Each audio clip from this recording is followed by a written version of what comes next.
যাদের কলমের আঁচড়ে লেখা হয়েছে সাফল্যের গল্প, যাদের চোখে রয়েছে স্বপ্নের দীপ্তি, তাদের সম্মান জানাতে ময়মনসিংহে আয়োজন করা হলো কৃতি শিক্ষার্থী সংবর্ধনা অনুষ্ঠান।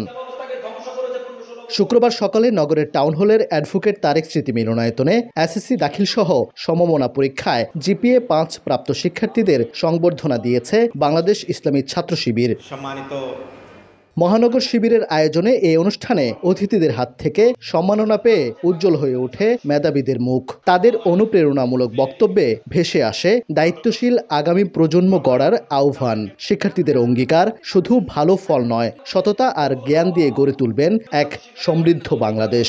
এ+ পেজের জন্য খুবই খুশি এবং আনন্দিত, এবং এরকম সংবর্ধনা আয়োজনের মাধ্যমে আমাদের আরো অনুপ্রাণিত করবে যেন ভবিষ্যতে আরো ভালো ফলাফল করতে পারি। তারা যে অনুপ্রাণিত করছে আমাদেরকে এই গিফটটা দেওয়ার মাধ্যমে, এটা আমাদেরকে খুব ভালো লাগছে। পড়াশোনার যে গতি এটা আরো বৃদ্ধি পাবে, যার ফলে আমরা আরো ভবিষ্যতে আরো ভালো করতে পারবো, যে পর্যায়ে রয়েছে আরো বড় পর্যায়ে যেতে পারবো। মূলত এই মোটিভেশনটা আমরা এখান থেকে পেয়েছি। যে কথাগুলো বলেছেন আমরা অবশ্যই আমাদের জীবনে পরবর্তী জীবনে কাজে লাগানোর চেষ্টা করব। আমাদের শুধু ভালো রেজাল্ট করলে হবে না, এই ভালো আকাঙ্ক্ষা নিয়ে ভালো মানুষ হয়ে সামনে এগিয়ে যেতে হবে, ভালো একটা বাংলাদেশ উপহার দিতে হবে আমাদের। শিবিরের কেন্দ্রীয় সেক্রেটারি জেনারেল বলেন, সমাজ ও রাষ্ট্রের উন্নয়নের জন্য মেধাবীদের সঠিকভাবে মূল্যায়ন করতে হবে, তাদের ভিতরে জাগ্রত করতে হবে মমত্ববোধ ও দেশের প্রতি আনুগত্য।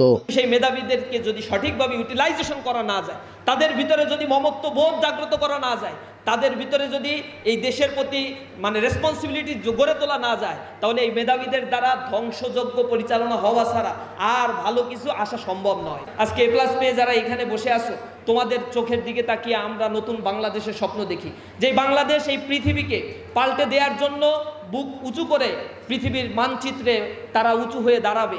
আমার পার্শ্ববর্তী দেশগুলো যেভাবে ডেভেলপমেন্ট ওয়ার্কগুলো করেছে, আমার বাংলাদেশ সেভাবে আগাতে পারে নাই বিকজ অফ করাপশন। আর এই করাপশনগুলো করেছে আমার দেশের সব মেধাবীরা। মেধাবীদের মধ্যে লয়্যালটি জাগ্রত করতে হবে এবং নিজেদের মধ্যে ইন্টিগ্রিটি, সিনসিয়ারিটি যদি জাগ্রত করা যায়, একটা সোসাইটিকে পরিবর্তন করা সম্ভব। অনুষ্ঠানে জিপিএ 5 প্রাপ্ত 1000 শিক্ষার্থীর হাতে ফুল, ক্রেস্ট ও উপহার তুলে দেয়া হয়। ওবায়দুল হক, সময় সংবাদ, ময়মনসিংহ।